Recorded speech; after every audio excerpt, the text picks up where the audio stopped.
Sam knew who was standing at her office door without looking. She called out without taking her eyes off the computer screen. "It better be important, Willow. I'm working on a big project." A slender young woman slipped into the office and stood patiently next to Samantha's desk until her boss deigned to look at her. After another minute, Sam pushed away from the keyboard and leaned back in the swivel chair in her luxurious office, her expression a mixture of impatience and love for her assistant. "She's like an extension of me," Sam thought, looking at the woman she had known since college. They lived in the same room back then and got along so well that after graduating from college, they continued to live in the same apartment.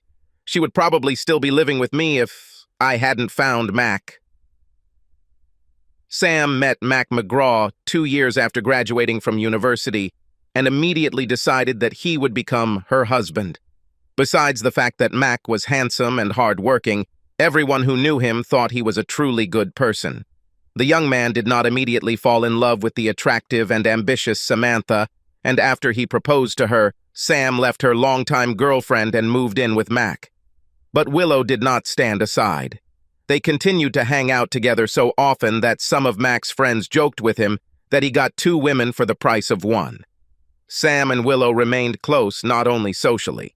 When Sam got a promising job at a large public relations agency in New York, she immediately took Willow with her as an assistant.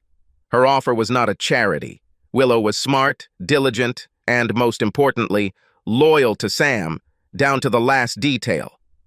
As Sam moved up the organizational hierarchy, Willow moved along with her. Sam was smiling to herself now.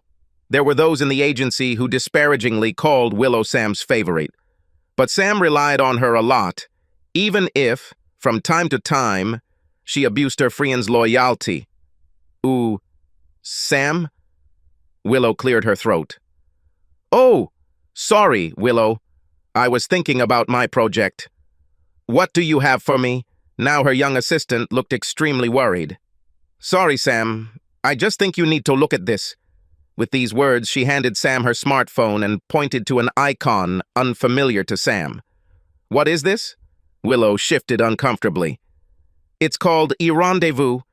This is a new dating service that has recently received a lot of hype in the media." Sam raised her eyebrows. "What are you doing with the dating app? You never date anyone." "Well, that doesn't mean I wouldn't if the right guy came along."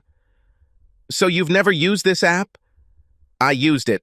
I posted my profile there and looked at the profiles of the guys who responded, but I haven't met any of them yet." Seeing her boss's grin, Willow hurried to continue. "Actually, I think most of the guys here are married men, and I would never date any of them. And in general, some of them may be crazy. Haven't you read about all these women who have gone missing?" Sam shook her head amusedly. "You watch too many TV shows about true crimes." Then she shook her head knowingly. "Don't try to trick me, Willow. The real reason you don't want to date other guys is because you've had a crush on my husband ever since you met him." Willow blushed. "No, that's not true. And anyway, Mac doesn't show any interest in me. Don't be too sure about it. One day, when he was a little too drunk, he told me that if I hadn't fought him off, he would have tried to date you." Willow blushed again. "You're just teasing me, Sam. Mac never said that. And besides, even if it were true, I would never do anything to hurt you." Sam decided that she had tormented her friend long enough already. Pointing to the icon, she asked, "So why did you want me to look at this?" At this, Willow's face dropped. "Oh, Sam, I made a new contact today. I think you should take a look at it." Taking her smartphone back, she clicked on the icon and logged into iRendezvous. When it connected, she tapped the screen again and then handed the phone to Sam. Her friend saw the profile of a man who wanted to meet Willow. There was no photograph, only a short description, as well as some information about the man, his likes and dislikes. Sam glanced at the form and then looked at Willow, puzzled. "This doesn't tell me anything. Why would I date someone I can't even see?" "Well, that's the attraction. It's all a little mysterious, like a blind date, but you already know you're compatible, or at least, eRendezvous thinks you're compatible." The whole computer dating thing has become such a cliché that the element of surprise is what makes this new service appealing. Well, if you say so, then fine. But what's so special about this guy? Read the profile more carefully. Frowning her brows, Sam reread the profile. I still don't understand. It could be anyone. Look at his description, look at the college, look at the field he works in. Honestly, he sounds just like... Oh my God, he sounds like Mac. The description is similar to him. He went to the same college, and he works in the futures market. Just like Mac. Regrettably, Willow reached out and scrolled back to the top of the page. Look at his screen name. Sam winced. Mr. Nice Guy. That's what everyone calls Mac. Willow looked ready to cry. I'm sorry, Sam. I really am. I was so shocked when I saw it that I felt like I just had to show it to you. Sam looked at her friend with fury in her eyes. I won't stand for this. If Mac cheats on me, I have to take revenge on him. I know it looks suspicious, Sam, but I just can't believe Mac would cheat on you. He's crazy about you. I know it. Don't do anything irreversible, at least until you get more information. This could all just be one of those crazy coincidences. Sam took a deep breath to compose herself. You're right, Willow. I won't make any accusations until I know more. But I promise you that I will not ignore this. No one deceives me and gets away with it. Sam was still fuming when she returned home that evening, but she hid her emotions well from her husband. While they ate and rested after dinner, she listened carefully to see if there were any false notes in his conversation, but he seemed completely normal in all respects. Either he's innocent, or my Mr. Nice Guy is very level-headed. I thought I knew him so well, but now I'm not so sure. She decided that the first thing she should do was check his phone, but she couldn't figure out how to do it. Mac usually always kept his smartphone in his pocket. And even if she could get it, Sam knew that its screen was encrypted with a number she didn't know. She had been confused most of the evening, but the opportunity presented itself as they were getting ready for bed. He was brushing his teeth when he said to her, "What's the forecast for tomorrow? Will it rain?" Instantly, she knew what needed to be done. My phone is in my purse in the living room. Let me check yours. What's your code? He gave it to her, and she took his iPhone from the dresser. Looks like there's a 60% chance of rain, she called out to him, frantically scrolling through his apps. When she saw the familiar iRendezvous app, her heart began to pound. But before she could open it to check his activity, she heard him leave the bathroom. Hastily putting the phone on the nightstand, she turned off the lamp so that he wouldn't see how pale her face had turned. He soon fell asleep, and she lay awake for a long time, angrily tossing and turning. When Samantha walked into her office the next morning, Willow was already waiting for her. One look at the boss's face, and the girl rushed to hug her friend's shoulders. Oh, Sam, I'm so sorry. Tell me what happened. After Sam revealed what she found, Willow was devastated. But then hope appeared in her eyes. Just because you found the app doesn't prove that he's cheating on you. I still can't believe Mac could be unfaithful. There must be some other explanation. I doubt it, Sam snapped. It looks too much like a coincidence. But I figured out how to catch him red-handed so that there would be no doubt. When Willow looked at her expectantly, Sam said triumphantly, I'm gonna go catfishing. What? What are you talking about? You know, catching catfish with live bait. That's what it's called when you create a fake online identity to hook someone. I'm going to join iRendezvous and create a personality that will surely attract Mac. If he takes the bait, as I think he will, I'll make an appointment, and when he shows up, he won't have the chance to lie. Wow, I think this will work, but it seems pretty mean. Exactly.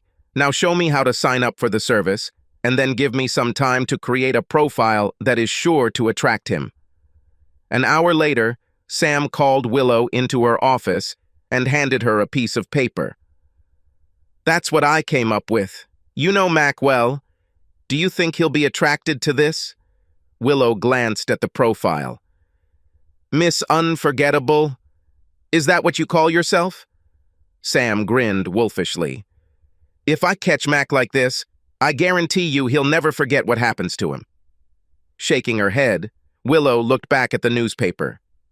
Married, but not attached. Looking for adventure rather than relationships. She looked at her boss. "You really have screwed up too much." "I know. It's perfect." "Hey, it says here that you are 24 years old. You are 34, like me." Sam shook her head at her assistant. "Everyone lies in such cases. Besides, I still look at least 10 years younger." Well, if Mac is really looking for a no-strings-attached affair with his bored wife, this should appeal to him. She shook her head sadly, heading towards the door. "I just hope that's not the case." Returning from lunch, Willow stopped at Samantha's office door. "Well, did you do it? Do you have any bites?" Sam rolled her eyes in disgust. "Oh yes, I received a ton of responses. But they are all from creepy guys who I wouldn't touch even 3 meters away. There wasn't even a peep from Mr. Nice Guy. This is what you want, isn't it? Not if it doesn't bring me closer to solving Mac problems. But honestly, I'm starting to doubt this little scheme." But 3 hours later, Willow looked up to see Sam leaning against the wall of her office, a wide grin on her face. "I caught him. Mr. Nice Guy just took my bait. We're going to meet tomorrow after work for a drink." Sadness mixed with worry clouded Willow's usually cheerful features. "I still can't believe Mac would do something like that," she said, more to herself than to Sam. She then looked up at her boss. "If it's really a Mac, will you be okay? Don't worry about me, girl. Worry about Mac. It is he who will suffer when he realizes that I know everything." When Sam drove home to their apartment that evening, she found it difficult to control her rapidly changing emotions. At first, she was happy that her catfishing expedition had ended successfully. However, her glee soon turned to nervousness at the thought of having to deal with Mac that evening.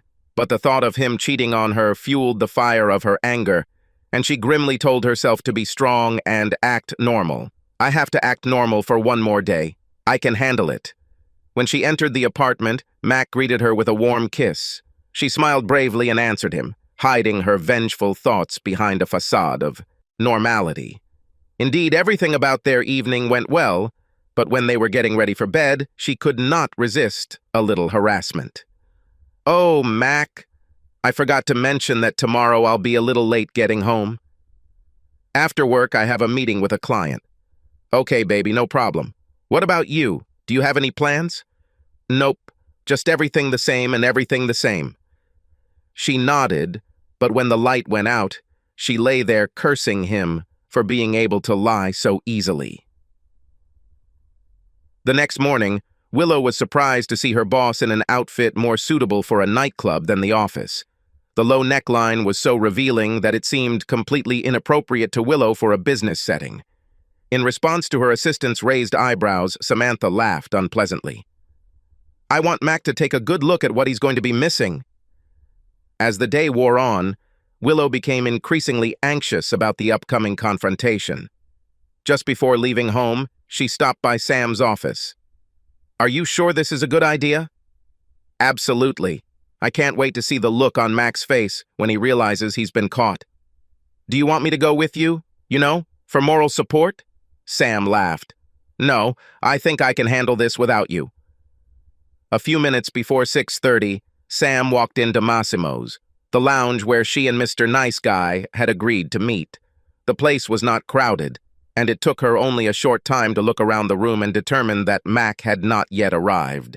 She took a table near the back and ordered a Manhattan from the waitress to calm her nerves. She had almost finished her drink when a man's voice from behind startled her. "You truly live up to your name. You are truly unforgettable." She turned around and saw a tall, slender man whom she had never met before. He had dark, almost black, curly hair, a well-shaped face, covered with a short, stylish beard. She stared at him silently. "He is the most handsome man I have ever met in my life." "Sorry if I scared you," the man said in his deep baritone voice. He pulled a chair over to the other side of her table and sat down just as the waitress returned. "Do you drink Manhattan?" he asked, and when she nodded, he said to the waitress, Pour it for the lady, and for me too. He raised one eyebrow and gave her an inquisitive smile. Suddenly she realized that she was still silent. "Oh, sorry," she apologized. "You're just not who I expected to see." Now his smile widened. "I feel the same. You are much more beautiful than I expected." She blushed and smiled gratefully at his compliment. While the waitress brought drinks, he began to have a pleasant, light conversation. He had a natural sense of humor, which quickly endeared her to him. "I have a confession to make," he said, leaning towards her. "I lied in my profile.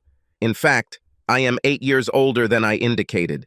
Seeing how young you are, I hope this doesn't put you off." "Oh no, not at all." "Actually, I like older men," she replied, choosing not to correct his misjudgment of her actual age. "I don't do this very often," he admitted a little later. "I recently got divorced and I'm just starting to return to social life. But enough about me. Tell me about yourself." With that, he began asking her about her life, and she found herself sharing more information than usual. As they chatted, he told her stories of his travels and humorous experiences, which fascinated and amused her. As she sat listening to that deep voice and looking at his face, a thought flashed through her mind. "This is similar to what it was like when I was single and dating." She immediately scolded herself for such inappropriate thoughts, but immediately burst out laughing at his next remark and forgot herself again. After a while, he gave her a seductive smile and asked, "There is a good restaurant nearby. Would you like to have dinner with me?" "God, what time is it?" She quickly glanced at her watch and was surprised to see how late it was already. "I would really like to," she told him, "but it's time for me to go home." She reluctantly stood up to leave, and he did so politely as well. He then reached across the table and lifted her left hand to look at the engagement ring. "Your husband is very lucky." He smiled. Having released her, he continued, "You know how to contact me. I would like nothing more than to see you again. But if this is not destined to happen, this evening will still be unforgettable for me." He then approached her, kissed her on the lips, and walked away, leaving her stunned and flushed. When Sam returned home, Mac was already waiting for her. "How was the meeting?" he asked. "Oh, great. Just business." Mac warmed up a plate of dinner for her, and while she ate, he sat with her and talked about his day. She seemed lost in thought to him, and he wondered if something had happened. But after they loaded the dishwasher, she suddenly hugged him and pulled him close. "Come on, husband," she gasped. "I need you to take me to bed now." Mac chuckled. "If washing dishes affects you like that, then we will have the cleanest dishes in town." With these words, he picked her up and carried her back to the bedroom, kissing her passionately as he went. Finding herself there, she took off her clothes before he could help her, and when he was too slow to take off his, she pounced on him and quickly finished the job. He began to kiss and caress her, but she shook her head impatiently. "No, don't." With these words, she pulled him towards her, and although he complied with energy and enthusiasm, she discovered that something was wrong. She usually enjoyed sex with Mac, but this time it seemed like everything he did was so familiar, so predictable. Afterwards, as he lay hugging her, she felt a surge of anger. "What the hell is wrong with me?" The next morning, Willow was waiting in Sam's office when she arrived.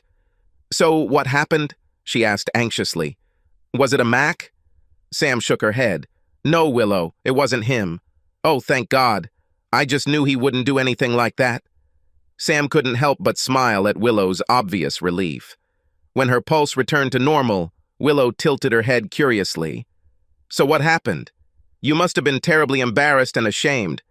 Sam's smile grew even wider now. "No, girl, it wasn't awkward at all. In fact, it was a delightful meeting." Willow's confusion was obvious.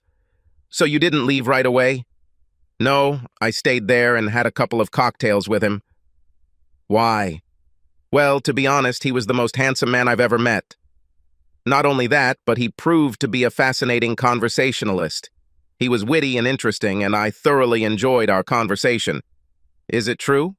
Oh yeah, I haven't had this much fun for a long time.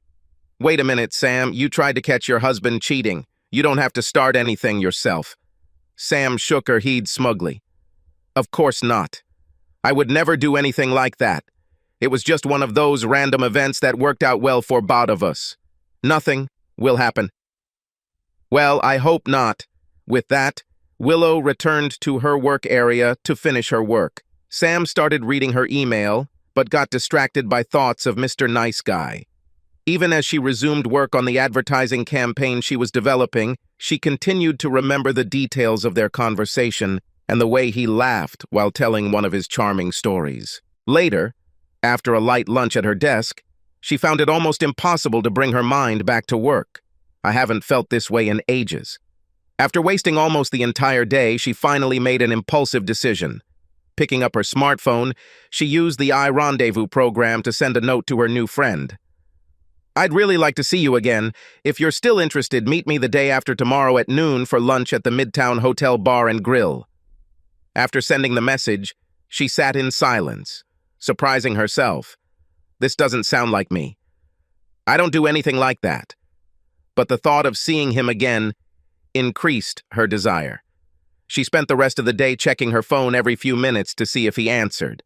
But there was no answer, and she finally gave up and went home. When she got to their apartment, she felt sticky from the day and decided to change clothes and take a shower. Just as she slipped under the jets, Mac arrived and returned to their bedroom to change into his suit. At that moment, Sam's smartphone made a sound that Mac didn't recognize. It could have been some kind of customer emergency alert. I better check it out for her. But when he picked up her phone, he was shocked to see the iRendezvous app. Just a minute. It's that damn app that the guys at the office installed on my phone as a prank. Why the hell would Sam have it on her phone? A moment later, he was even more shocked when he read the reply from Mr. Nice Guy. I was hoping to see you again. Can't wait to meet you in Midtown. See you at noon. Is Sam really meeting some lover at the hotel on his lunch break? What is she up to and how long has this been going on? Hearing the sound of the shower turning off, he hurriedly put her phone back in its place. If I ask her about it, she will simply deny everything, and I will not know more than I know now. I need to wait until tomorrow and try to figure out what exactly is going on. Angry, he quickly finished changing and left the bedroom before Samantha came out of the bathroom. Walking out into the living room, she greeted Mac normally. But as they went about their evening activities, Mac noticed that there was some kind of liveliness in her behavior, and this only increased his suspicions. That night, it was he who lay in bed and suffered long after the lights went out. The next morning, Mac secretly kept track of what clothes his wife had chosen, but her choice did not arouse suspicion. Ordinary underwear and a Diane von Furstenberg dress that reached to the knees. He didn't notice that just before leaving for work, Sam slipped into the bedroom and put a set of Victoria's Secret bra and panties in her attaché case.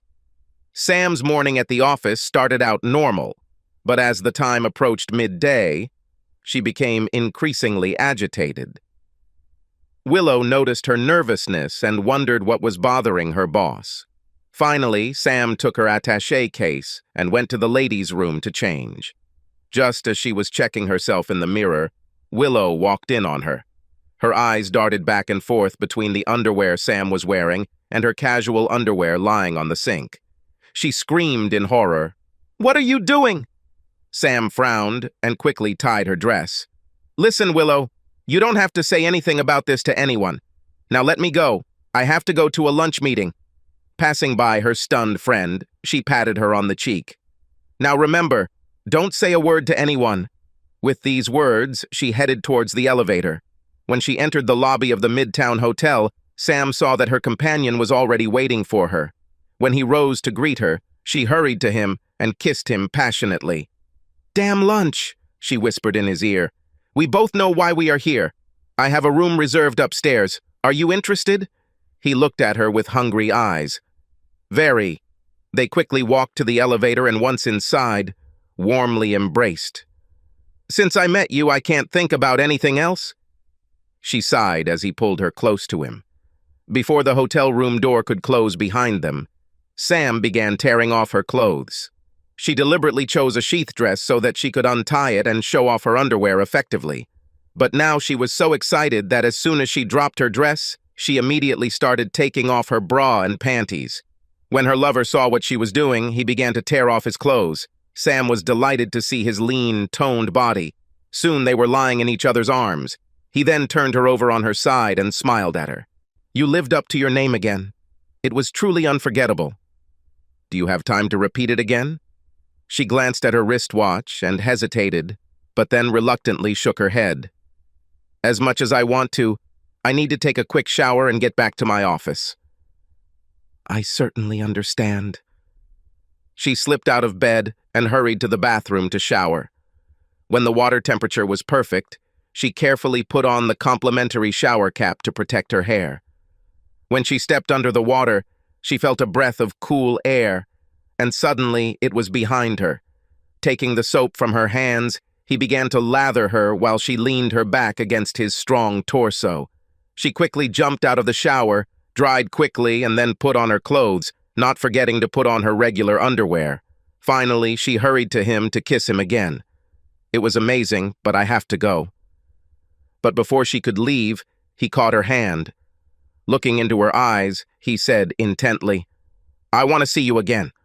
Very soon. And this time, I want to spend the whole night with you. You won't believe what I can do when I have more time." She nodded enthusiastically and then hurried out the door. As the taxi reached her office, she looked into the distance. Then she remembered his parting words, and the thought of a whole night with him sent a shiver of electricity running down her spine and right between her thighs. "Oh my God!" Returning to the office, she languidly sank into a chair, enjoying the memories and sensations of her body. When she looked up, Willow was looking at her in horror from the doorway. "You did it, didn't you? You look the same as you did after your date with Mac." She shook her head sadly. "I can't believe you're risking your marriage like that. If Mac found out, it would kill him." Sam looked away awkwardly, but then her expression returned to normal. "Listen, I'm dying of hunger. Be smart and run downstairs and get me a sandwich." She then turned to her computer to check her email. She didn't see how Willow tensed, and she didn't notice how she reluctantly turned to do the boss's bidding. Meanwhile, Mac was thoroughly upset. He planned to be at the Midtown Hotel at noon to see if Sam would actually show up. But just as he was about to leave the office, his boss called and demanded an analysis of the company's trading operations for the previous month. While the meeting was going on, lunch was brought to the manager, and by the time the meeting ended, it was already too late. Returning to his desk, he thought about calling Sam, but quickly dismissed the thought. What will it give? She will either deny everything or give me some explanation that I cannot easily verify. And if she cheats on me, then confronting her will make her even more cautious. Damn, what should I do now? This is killing me. I can't just sit here and pretend nothing is happening. Finally, in desperation, he picked up the phone and called Willow. "Oh, Mac, good to hear from you. How are you?" "Not too good, to be honest." "Willow, could you tell me what my wife did?" She hesitated, and then he heard tears in her voice. "Oh, Mac, you know how dear you both are to me. Please don't make me say anything." Mac sat back in his chair in shock, knowing full well what her refusal meant. At the same time, he realized how painful the situation must be for Willow. "It's okay. You don't need to tell me. I know how devoted you are to Sam. I'm just sorry you found yourself in the middle of this mess. Thank you for your understanding, Mac. And Mac, I've always been loyal to you too." He hung up and sat there, rubbing his forehead with his fingers. "So what now? I still don't know what exactly is going on." In the end, he decided to work late that evening to avoid running into Sam. Damn, I need something serious to stand up to her. I have to think of something. The next day at work, Sam was meeting with a client when she heard her smartphone emit the telltale tone of an incoming message. She waited impatiently until the end of the meeting and, as soon as the client left, she took out her phone. The message, as she had hoped, was from Mr. Nice Guy. "Last day was incredible. I want to meet you again, this time for one night. I promise you an unforgettable experience." Having finished reading the note, Sam began to tremble with excitement. She quickly checked her calendar, then typed out a response with impatient fingers. "Let's try it on Friday. I'll see what I can do and let you know." When she saw the thumbs up emoji appear, she immediately called Mac. "Look, honey, I hope we don't have any plans for the weekend. Looks like I'll have to drive to Albany on Friday night to meet with a potential client on Saturday morning. This is all very secret. I can't say his name, but someone out there is considering running for governor. In any case, he wants to meet at an odd time so that others don't find out. I'll just take the Amtrak train at 5:45 on Friday night and get home late Saturday night." In his heightened anxiety, Mac was immediately suspicious of Sam's sudden and mysterious meeting, but could not come up with any reasonable objections. "But when she returns, we will sit down and discuss everything. I can't live like this anymore." When Sam hung up the phone with a triumphant smile, she looked up and saw Willow looking at her from the doorway. "You don't have any meetings in Albany. What's going on, Sam?" she demanded angrily. Sam flinched for a moment at Willow's tone, then shrugged. "You're right. I don't have any meetings. I just need a chance to spend some more time with this guy." She called her friend closer. "There's something about him that turns me on in a way I've never experienced. I just want one more long, uninterrupted chance to experience this with him. Then it will all be over, and everything will return to normal. Can you understand this?" "No, I cannot. This isn't like you, Sam." Sam shook her head irritably. "Listen, for me, this is a special pleasure, like an extra portion of dessert. Sometimes, everyone needs to pamper themselves. You should try it yourself." Willow looked at her friend incredulously. Then she turned and left without saying a word. Sam rolled her eyes, then picked up her smartphone again and typed another message. "Everything is ready. I'll leave tomorrow after work. Hubby doesn't expect me home until noon on Saturday." A few moments later, the Rendezvous signal sounded again. "Great. I'll send a car for you at 6:1 at your office. Wear something unforgettable." Sam shuddered again. It was a tense Thursday night at McGraw's apartment. Mac asked her about the trip to Albany, but Sam stubbornly continued to talk about the mysterious politician. "Why are you interrogating me like that?" she demanded. "You know how secretive politicians can be. Don't be so nosy." Mac ground his teeth in frustration. "If I ask her about the iRendezvous app on her phone, she'll no doubt come up with some explanation that I can't refute. I can't broach the subject with Willow because Willow never told me anything, and Sam will just deny everything. I think I'll have to hire a detective to try to get to the bottom of this." He fell into sullen silence, and Sam, grateful for the respite, kept her distance. The next morning, Sam packed an overnight bag to take to work. She was careful not to let Mac see what she put in there and kept the bag with her until it was time to leave for work. Willow was watching the door from the office lobby, and when Sam enters carrying her overnight bag, Willow hurried after her. "Please, Sam, don't do this. Mac loves you. He doesn't deserve to be treated this way. Look, if you back off now, I'm sure you can repair the damage done to your marriage. Even if Mac finds out, at least you can tell him it was just a one-time mistake. Please, Sam, please." Sam frowned in irritation. "We've already had this conversation, Willow. I'm just having a little adventure. I'm going to go have fun, and I'm not going to hurt anyone. Besides, after this weekend, it will all be over. I'll go back to Mac and be the most loving wife in the world. You'll see. Now leave me alone and let me finish my job." Willow stood silently and looked at her friend.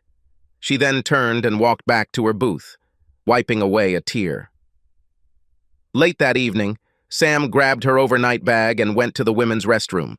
Making sure that no one else was there, she quickly took off her business suit and underwear and put on the dress she had bought especially for this adventure. It was black, form-fitting, with a zipper running down the front, from the bust to the short hem. The obvious fact that she wasn't wearing any bra or panties made it the sluttiest outfit she'd ever worn. "This is perfect," she triumphed. As she walked back to her office, she passed Willow, who gasped at the sight of her friend's transformation. Sam grinned at her. Willow turned on her heel and hurried back to her office, tears filling her eyes again. She sat at her desk for several long minutes, conflict clearly visible on her face.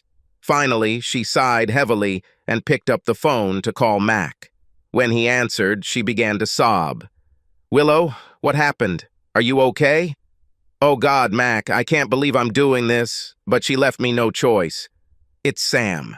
She's not going to Albany this afternoon. She's leaving to meet her lover." With these words, she began to sob again. "Bitch," Mac cursed. "Stay where you are. I'm already on my way there. Sam and I will figure it out one way or another." He hung up and quickly headed down the street to hail a taxi. But Friday afternoon, New York City traffic was even worse than usual, and the taxi was stuck in traffic a few blocks from Sam's office. Swearing, Mac got out of the car, threw a bill to the taxi driver, and started to run. When he finally reached Sam's building, he noticed Willow standing on the sidewalk. She grabbed his hand. "She just got in that car!" she shouted, pointing at a black Lincoln Town car pulling away from the curb. Cursing, Mac looked around and noticed another taxi that had just dropped off its passenger. He jumped into the open door and urgently ordered the taxi driver to follow the Lincoln. "Are you some kind of cop?" the taxi driver asked warily. Mac took a $100 bill from his wallet and stuck it into the money slot in the keggy. "No, but I am a person who is willing to pay well for a taxi that will help me." The taxi driver looked at the bill and turned back to Mac. "Good enough for me, mister. Buckle up." But before he could pull away from the curb, another door swung open and Willow flew inside. "What are you doing?" Mac asked incredulously.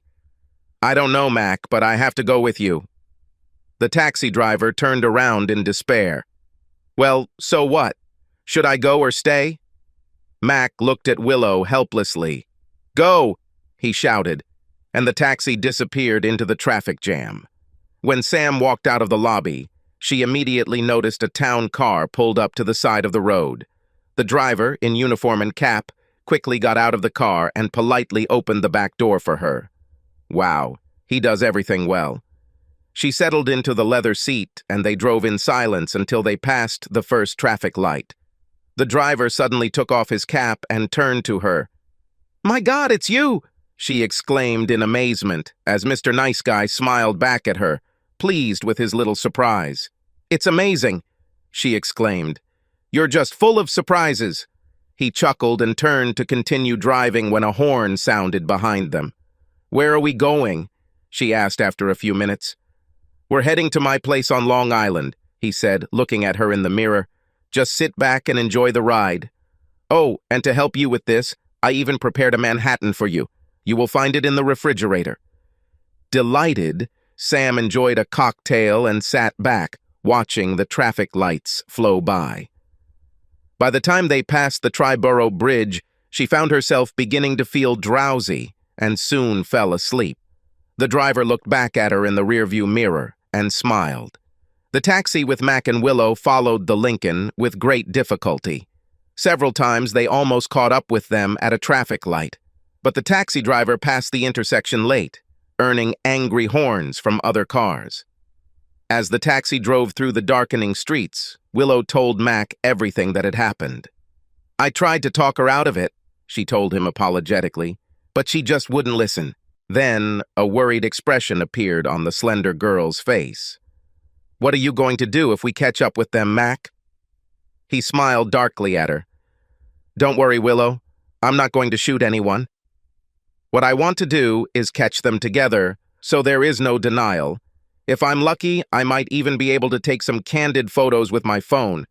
Suddenly, the taxi turned off the highway, and Mac looked around in confusion. "Where are we?" "We're in Queens," the driver told him. "The Lincoln is still ahead, but it's off the main road, and I have no idea where they're going."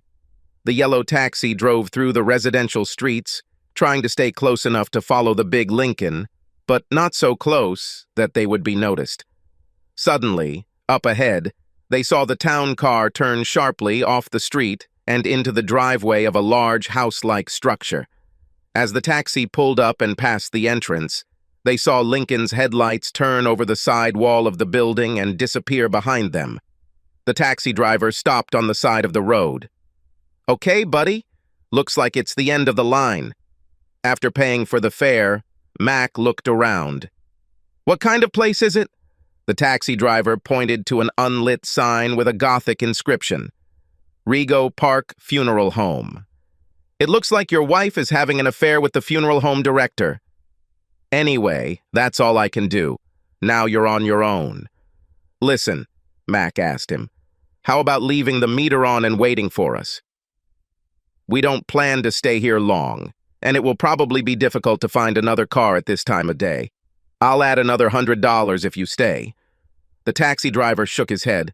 "Sorry, it's not worth it. I heard what you were saying, and I don't want to get involved in a marital dispute that could end badly." Mac tried to persuade him to stay, but he was adamant, and they reluctantly got out of the taxi. "What do we do now?" asked Willow. Mac looked around the building skeptically. "I don't see any lights on here. Let's go around the back and see if we can spot anything." As they walked around the building, trying not to make any noise, Willow whispered, "This is so strange. Why would they come to such a place?"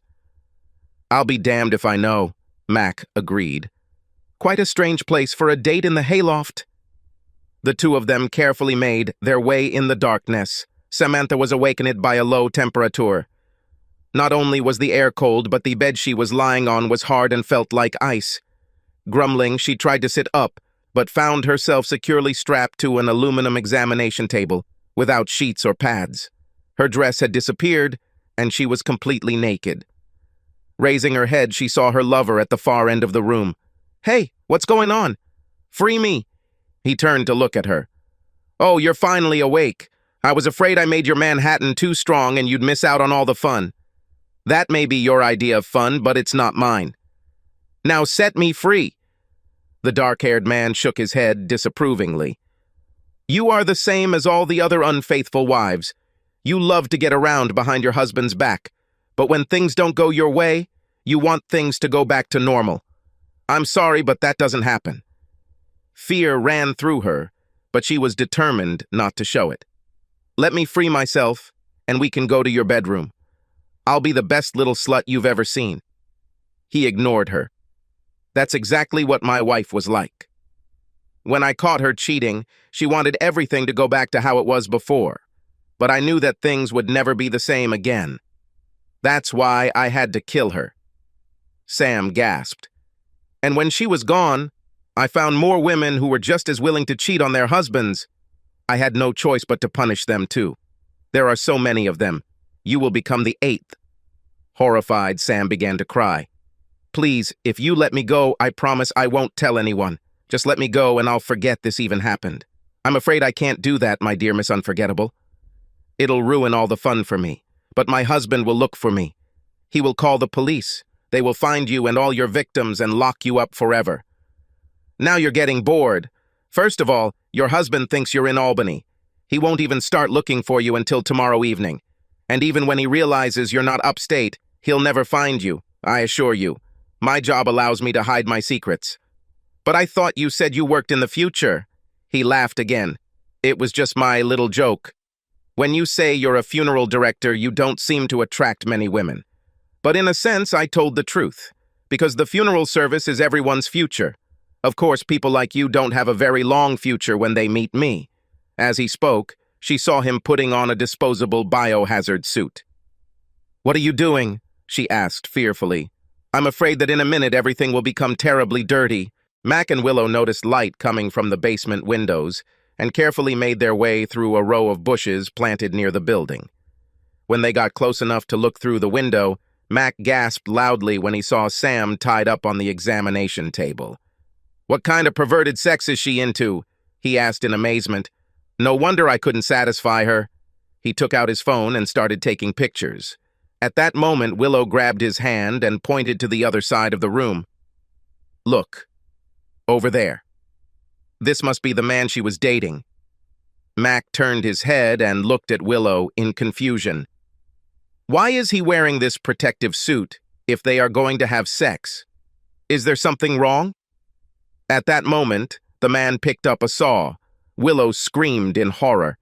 "He's not going to have sex with her. He's going to kill her." Mac looked around desperately and noticed a half-filled trash can leaning against the wall. "Move away, Willow," he shouted. He then grabbed a trash can, swung it, and smashed it against the basement window. Knocking out shards of glass, he made his way through the broken window frame. But as he tried to climb down, a piece of glass caught on his jacket, causing him to fall to the floor and sprain his ankle. He lay awkwardly, holding his injured ankle and cursing. "Who are you?" The funeral director cried out in surprise. "I'm her husband," Mac shouted back from the floor. The man laughed. "Then get out of here. I'm doing you a favor by ridding you of this traitor. She may be a traitor, but she is still my wife. Now get away from her." The man grinned contemptuously. "You must be one of those perverts who likes to watch his wife having fun with other men. Looks like I'll have to get rid of you too." "No!" a female voice shouted, and Willow went down into the basement with a light jump. "Don't go near him!" she shouted, rushing to get between Mac and the man with the bone saw. In desperation, Willow kicked, hitting the maniac in the kneecap. Losing his balance, he sprawled awkwardly on the floor, his throat caught on an aching bone saw. For a moment, everyone stared at this scene in stunned silence. Mac then shouted, "Quickly, Willow, call the police! This is not necessary!" A voice came from the window, and raising their heads, they saw a taxi driver looking into the room. He shrugged. "Hey, I couldn't leave without finding out how it all ended. In any case, I already called the police. They should be here any minute." At that moment, the howl of sirens came through the broken window. "And that's pretty much all I know about what happened," Mac told the police detective. "You will have to talk to my wife to find out the rest of the details. Tell me, where is she?" "We took her to the hospital so they could check her just in case. The policewoman who went with her called recently. They found a lot of Rohypnol in her blood, so they want to keep her overnight just to make sure she's okay." The husband nodded. "So, who was this maniac anyway?" "He was on our list of suspects for a long time because his name came up in connection with some other wives who disappeared. But we never followed him because we never found any bodies. In fact, they are still listed as missing in our records. But now it looks like we'll have to get a court order to exhume some of the graves." He shook his head. "Your wife told us that she was supposed to be victim number 8. I'm afraid we'll have to do a lot of digging." Mac winced at the thought, then turned to the detective. "If there are no more questions, can I go?" "Certainly. I think you've given us everything we need. We'll call you if anything else comes up." As Mac was leaving the interrogation room, he spotted Willow in the hallway. "Hey, wait!" he shouted, hurrying towards her. She reluctantly stopped, lowering her eyes. "Where are you going?" he asked. She shrugged. "I was hoping to sneak away before you finished." "Why did you want to avoid me?" "I destroyed your marriage. Moreover, I betrayed my best friend. I thought that you probably never wanted to see me again." He lifted her face to look into her eyes. "You know that you probably saved my life there in the morgue. I was just clumsy as always. It was just an accident." He ignored her. "You called me to warn me about Sam. I know, and after everything she did for me, I will never forgive myself for this." He took her by the shoulders. "She took advantage of your friendship, Willow. All these years she's treated you like dirt and you know it. I could never understand why you put up with it, at least until tonight. You were faithful not to her, but to me. You've been like this all these years and I didn't even notice it. You're in love with me, aren't you?" She turned away, tears running down her cheeks. He turned her back to face him. "You love, don't you? You chose her, not me. I had to respect that. I could not." He hugged her tightly, cutting off her sentence. After a long minute, he pulled her away to arm's length. "I can't tell you these words right now because it's too early. I have a lot to overcome, a lot of anger to deal with. But you stayed with me for so long. Do you think you can last with me a little longer?" She looked at him with shining eyes. "You don't even have to ask." Early the next morning, Willow knocked on the hospital room door, and upon hearing, "Come in," she walked in and saw Sam standing next to the bed. She was wearing the same dress she had worn when she came down to meet the town car. Instantly, both women burst into tears and hugged each other. "I was sure he would kill you," Willow sobbed. "He would have been killed if you hadn't shown up on time. You were so brave to come for me." Sam lowered her eyes in shame. "I should have listened to you. You were right about everything." Then she smiled. "But don't worry, I'm going to make it up to you. As soon as I return to work, I will make sure that you get a promotion and a big raise. It's the least I can do for you after everything you've done for me." At that moment, there was another knock and Mac stuck his head in the door. "Here he is!" Sam exclaimed. "My knight in shining armor!" She rushed to her husband and hugged his neck. "I treated you so badly, but you came to my aid when I needed you most." "I'll never forget this, Mac. I swear I'm going to spend the rest of my life expressing my gratitude to you, both of you." Mac looked at her without expression. "You can start by getting rid of the iRendezvous app on your smartphone." "What?" "Oh, of course, of course. I never want to see that damn thing again." She pulled away and picked up her overnight bag. "Can we go?" The three of them silently descended the hospital elevator and went outside. The husband walked up to the waiting taxi and opened the door for her. Sam slid inside and then looked fearfully at her husband, who had closed the door behind her. Rolling down the window, she asked, "Wait, aren't you going?" Mac shook his head. "No, I'm going home. But that's where I'm going." He shook his head. "You have a new home now. I rented you one of those extended stay places near LaGuardia. I even paid for the first month. This should give you time to decide what you want to do and where to go. But I don't want to live there. I want to go home. You no longer have this opportunity. You made your choice when you met your lover. But you saved me from him. That means you still love me. This doesn't mean I want to be married to you." The wife turned her tear-stained face to Willow. "I don't want to hang around in Queens. Can I stay with you for a while until Mac and I sort things out?"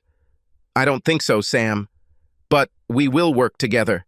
It will be as great as it was back in college. And don't forget about your promotion and salary increase. First thing Monday morning, I will submit my resignation from the agency.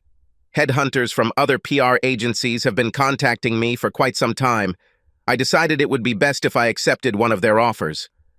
"Sorry, ma'am," the taxi driver interrupted. "But if I don't leave right now, I'll be fined." With these words, he drove away from the side of the road. Heartbroken, Sam turned to look behind her and saw the two walking away holding hands. Subscribe to our channel so that your second chaff doesn't cheat on you, and go ahead and listen to the next story, because this story is nothing compared to the next one. If you're under 18, don't even think about listening to the next one.